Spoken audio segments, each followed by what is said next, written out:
Hi there. This lesson on vivid verbs is a way to teach grammar so that you use mentor sentences and scaffolded techniques and writing prompts so that your students will understand the grammar concept and use it in their own writing. So this is a brief explanation of the lesson, but if you need more support, please email me at abetterwaytoteach@gmail.com. So we're going to jump into the lesson. I start each grammar lesson with a would you rather game or some other type of game. But basically what this allows your students to do is to engage in class from the very beginning in a low stakes way. It also generally puts them in a better mood.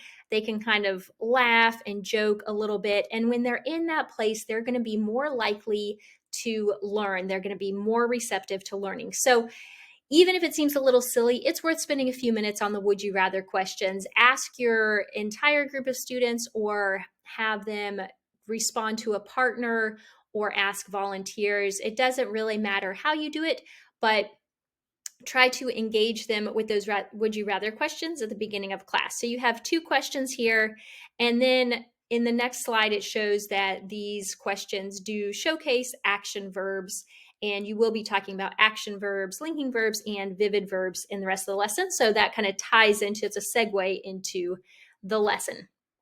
All right, so at the beginning of the lesson, you've got some direct instruction just to go over what linking verbs are and what action verbs are. Students have guided notes to go along with this.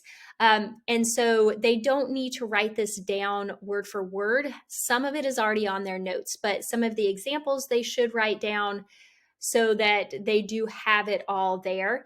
But I'm generally of the belief that I don't want students to necessarily be so focused on taking notes that they're not actually listening to what you're saying. And so that's why I've put a lot of this on the handout already. You can change that around or have them write more, whatever you feel like is appropriate for your own students. But that's how I have it set up. So here are some examples of sentences with linking verbs in them, and you can just ask your entire class, if they can spot the linking verb, if they can point out the linking verb there. Then you're going to talk about vivid verbs. Now, you can distinguish that action verbs and vivid verbs, are basically the same thing, and I'm sure they've heard the concept of action verbs before. Most likely they have. Vivid verbs are action verbs that are just particularly descriptive. They're just a little more descriptive than your run-of-the-mill action verb. And generally in writing, we want to do more action verbs than linking verbs because it's going to make our writing stronger. But here are some examples of particularly vivid verbs. And you could talk this out a little bit with your students.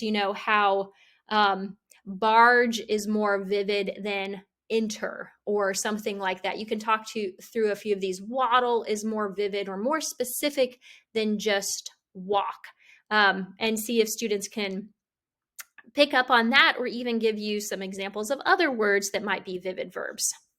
Now, in this slide, you want to showcase how a sentence with linking verbs looks quite different than a sentence with action verbs. Ask your students what they notice about these sentences with linking verbs versus action verbs and just how they're different. And hopefully they arrive at the place of seeing that you can say a lot more when you use an action verb.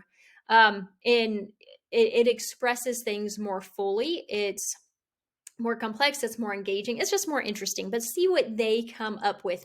Whatever they come up with is going to stick in their mind more than what you tell them, most likely. So just see what they come up with. This could also be something that you have them do as partners and talk it out, or something like that. Then you're going to jump into the mentor sentences. So I've included a few mentor sentences that showcase different types of verbs. So this first one, it's actually two sentences, but it shows the use of linking verbs as well as action verbs or vivid verbs. So see if students can pick out where the linking verbs are and then where the vivid verbs are. And that's kind of it. That's all they need to do there. Now, if they want to comment on something else about the sentence, that's great. But they can just kind of notice the use of verbs in this sentence. The next mentor sentence has some really cool vivid verbs Plunged is particularly descriptive.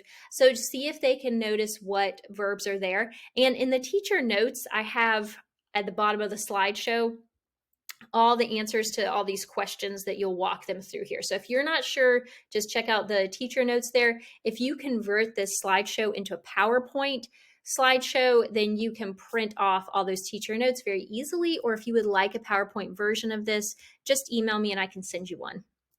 Then you have another mentor sentence where, again, just see if students can pick out the vivid verbs. And then you can also talk about a few of these other things with them. What do you imagine the scene to be like? How would the sentence change with different verbs? How would kind of the meaning change if there was, instead of sank, if there was a different verb there? How would it kind of change the sentence? The next thing you can have your students do is take out an independent reading book. If they have books that they're reading on their own, or if you have a class novel, this would also work. Have them skim through a few pages and either underline or jot down the vivid verbs that they notice. This is a cool activity for a few reasons. One, it allows them to look at more mentor sentences, which is great.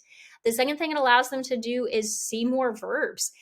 You can make a class list of the verbs that they find, and that's kind of a community building activity as well. So see what verbs they can find. And if they get stuck or if they think an adjective is a verb, then this is a good time to kind of notice if they're actually getting the concept of what verbs actually are. It's a way to do it that's low stakes, where you can just kind of informally gauge if they're understanding the concept. Then, like I said, you can do the class list of vivid verbs. You can have students share it with the class. You could have students write it on your whiteboard. However you want to do this, you can make a Google Doc and just type it in as they say it. But it'd be cool to create a class list of vivid verbs that they could then use in their writing later on in the school year.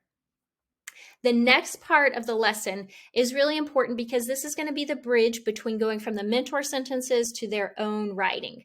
So here you have that mentor sentence that they already looked at, but what you want students to do here is to create their own sentence where they fill in the verbs into the blanks. They could use some of those verbs that you came up with as a class, or they can think of their own. But here they're going to be writing their own sentence using this sentence frame. And then they're going to do the same thing here. This is a different sentence. They have not seen this sentence yet, but the concept is the same. You can read it, talk about that mentor sentence, and then they are going to write their own sentence in the blank. They are going to put verbs, and they could put here, verb, and then finish off if they want to write a little bit more in that sentence. That would be fine as well. The next thing you're going to have them do is to watch this short video clip, 3 minutes, short-ish. Have them watch the clip and then write 2 to 3 sentences about the video. Just have them use as many vivid verbs as they can as they summarize or describe what they saw in the clip.